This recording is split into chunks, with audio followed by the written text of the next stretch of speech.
साथियों नमस्कार। आज अपन बात करते हैं प्रकाश संश्लेषण के एडवांस की। मतलब लास्ट वीडियो में हमने प्रकाश संश्लेषण का जो बेसिक्स है वो पूरा कर लिया था। आज अपन बात करते हैं कि प्रकाश संश्लेषण की क्रिया हरित लवक के कौन से भाग में संपन्न होती है और किस प्रकार यह क्रिया होती है।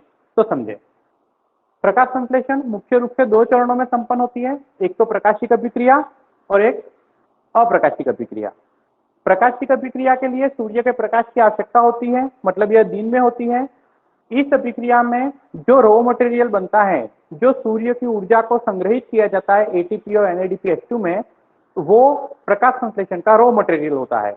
कुल मिला के प्रकाश संश्लेषण के लिए उपयोग में आने वाली जो कच्ची सामग्री है वो प्रकाशिक अभिक्रिया में बन के तैयार हो जाती है, और वो जो उत्पाद बना, वो जो रॉ मटेरियल बना, उस रॉ मटेरियल का उपयोग अप्रकाशिक अभिक्रिया में कार्बोहाइड्रेट के निर्माण में हो जाता है, भोजन के निर्माण में हो जाता है।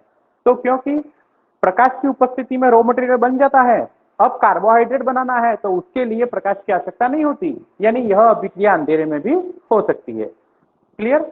सबसे पहले बात करते हैं प्रकाशिक अभिक्रिया की। प्रकाशिक अभिक्रिया की खोज हिल नामक वैज्ञानिक ने की थी, इसलिए उसको हिल अभिक्रिया भी कहते हैं। यानी प्रकाशिक अभिक्रिया का दूसरा नाम हो गया हिल अभिक्रिया। अब यह अभिक्रिया हरित लवक के ग्रेना में संपन्न होती है। ग्रेना जो सिक्के के आकार के होते हैं, जो अपन ने हरित लवक के जब स्ट्रक्चर बताया था तो उसमें बताया था, आप इसको देखने के लिए मैं डिस्क्रिप्शन बॉक्स में जाकर और हरित लवक का स्ट्रक्चर देख सकते हैं। अब प्रकाशिक अभिक्रिया को हिल अभिक्रिया भी कहते हैं। यह ग्रेना में संपन्न होती है। यह फिर से दो प्रकार की होती है, एक तो चक्रीय फोटोफॉस्फोरिलेशन और एक अचक्रीय फोटोफॉस्फोरिलेशन। चक्रीय फोटोफॉस्फोरिलेशन क्या है, अचक्रीय फोटोफॉस्फोरिलेशन क्या है, उन दोनों के बारे में चर्चा करते हैं। समझे, क्या होता है कि हरित लवक के अंदर जो पर्णहरित होता है, मतलब जो क्लोरोफिल होता है, उसमें दो प्रकार के वर्णक तंत्र पाए जाते हैं, जिसको PS फर्स्ट और PS सेकंड के नाम से जाना जाता है। PS का मतलब होता है फोटो पिगमेंट सिस्टम फर्स्ट और PS सेकंड का मतलब पिगमेंट सिस्टम सेकंड। ये अधिक ऊर्जा वाली प्रकाश ऊर्जा को ग्रहण करता है और ये कम तरंग देने वाली प्रकाश ऊर्जा को ग्रहण करता है। अब होता क्या है कि P700 P700 जो लिखा हुआ है वो अधिक तरंग देने वाली प्रकाश ऊर्जा को ग्रहण करता है। तो PS फर्स्ट में चक्रीय फोटोफॉस्फोरिलेशन की क्रिया होती है। कैसे होती है समझे, जैसे ही सूर्य का प्रकाश P700 या PS फर्स्ट वर्णक तंत्र फर्स्ट जब इसको ग्रहण करता है तो यहाँ से इलेक्ट्रॉन उत्तेजित हो जाते हैं, अत्यधिक ऊर्जा मिलती है, ऊर्जा मिलने से इलेक्ट्रॉन उत्तेजित हो जाते हैं। तो इलेक्ट्रॉन जैसे उत्तेजित होते हैं तो यह इलेक्ट्रॉन मुक्त करता है।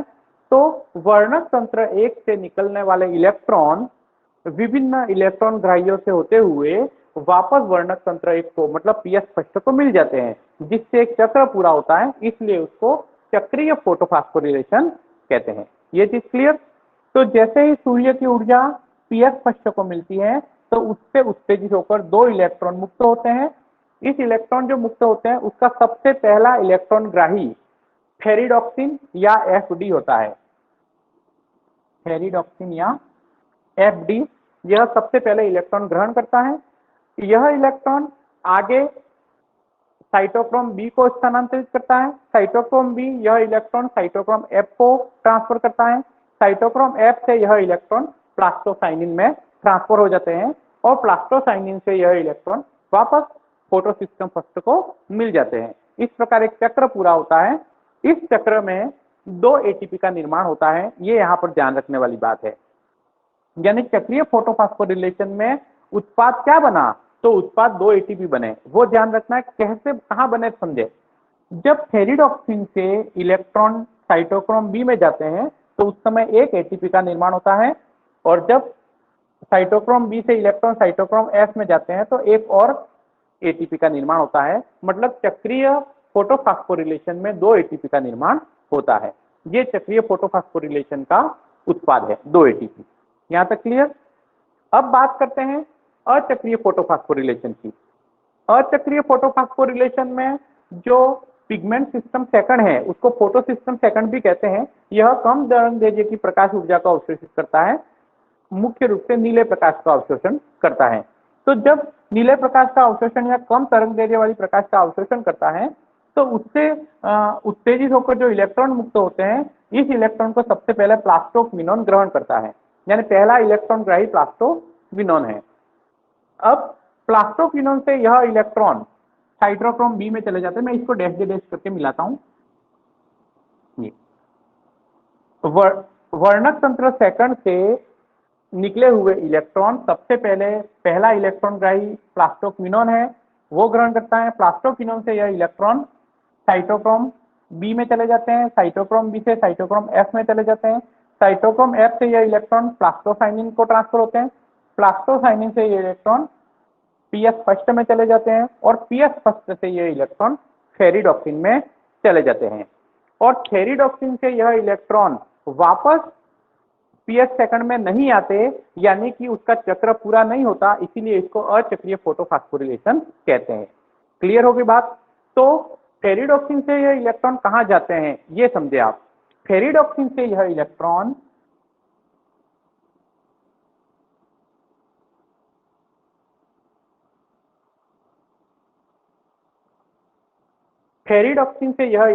NADP+ में चले जाते हैं। यह एक इलेक्ट्रॉन ग्राही और हाइड्रोजन ग्राही यौगिक है। इसका पूरा नाम NADP nicotinamide adenine dinucleotide phosphate है। यह हाइड्रोजन ग्राही भी है और इलेक्ट्रॉन ग्राही भी है। तो इस प्रकार अचक्रीय फोटोफॉस्फोरिलेशन यहाँ पर पूरा हो जाता है। दोनों चीजें समझ में आ गई। लेकिन ये इसका क्या उपयोग है वो समझें। इसका ये उपयोग है कि जब जल का प्रकाशिक अपघटन होता है, तो जल के प्रकाशिक अपघटन से हाइड्रोजन आयन और ऑक्सीजन गैस भी निकलती है। तो समझें, 4H2O का जब विघटन होता है तो 4OH- और 4H+ बनते हैं।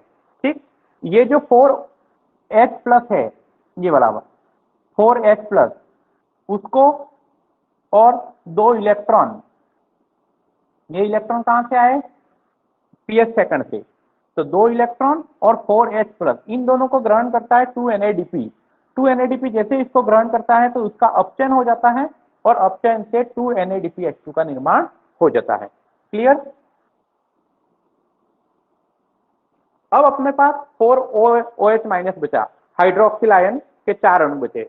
यह 4OH- फिर से जल के 2 अणुओं का निर्माण करते हैं और ऑक्सीजन के 1 अणु का निर्माण करते हैं। यह ऑक्सीजन वायुमंडल में मुक्त हो जाती है। अभी तक प्रकाश संश्लेषण की क्रिया पूरी नहीं हुई है, लेकिन जल के प्रकाशिक अपघटन से ऑक्सीजन गैस मुक्त होना शुरू हो गई है। तो परीक्षा में कई बार प्रश्न आता है, जिसकी हमने लास्ट वीडियो में चर्चा भी की थी, कि प्रकाश संश्लेषण की क्रिया में ऑक्सीजन गैस कहां से मुक्त होती है। तो प्रकाश संश्लेषण में ऑक्सीजन गैस जल के प्रकाशिक अपघटन से मुक्त होती है, मतलब जल के अणु से मुक्त होती है। आपका इंपॉर्टेंट प्रश्न यह है। दूसरा, क्या क्या ऊर्जा बनी? तो समझें, जो चक्रीय फोटोफॉस्फोरिलेशन में, उसमें एक चक्र लगाने से 2 ATP का निर्माण हुआ, एक और एक 2 ATP का निर्माण हुआ। अचक्रीय फोटोफॉस्फोरिलेशन में यहां से प्लास्टोक्विनोन से जैसे इलेक्ट्रॉन साइटोक्रोम बी में जाते हैं, तो साइटोक्रोम बी से साइटोक्रोम एफ में जाएंगे, तो एक इलेक्ट्रॉन तो ये बन गया। क्लियर? सॉरी, एक ATP का निर्माण तो यहां हो गया, लेकिन इसके बाद यह इलेक्ट्रॉन फेरिडॉक्सिन के बाद वापस साइटोक्रोम बी में नहीं आता, इसलिए ये ATP का निर्माण यहाँ पर अचक्रीय फोटोफॉस्फोरिलेशन में नहीं होता। मतलब अचक्रीय फोटोफॉस्फोरिलेशन में केवल एक ही ATP का निर्माण होता है। ये चीज क्लियर? फेरिडॉक्सिन से ये इलेक्ट्रॉन जब यहां जाते हैं तो 2 NADPH2 का निर्माण होता है।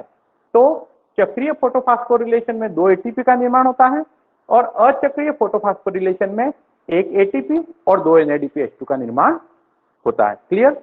तो ये चक्रीय फोटोफॉस्फोरिलेशन और अचक्रीय फोटोफॉस्फोरिलेशन का मुख्य उत्पाद है। यहां तक क्लियर? अब अपन बात करते हैं अप्रकाशिक अभिक्रिया की। अप्रकाशिक अभिक्रिया यह स्ट्रोमा में संपन्न होती है।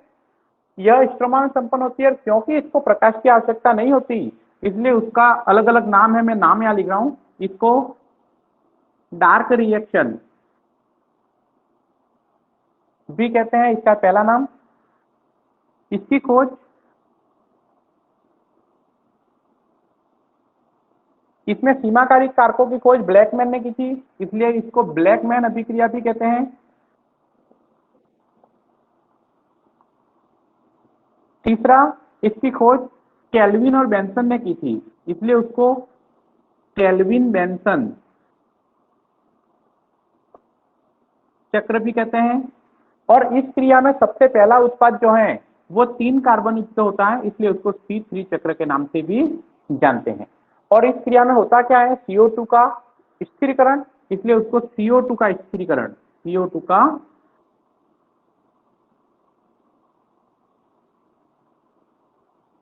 स्थिरीकरण या CO2 का अपचयन,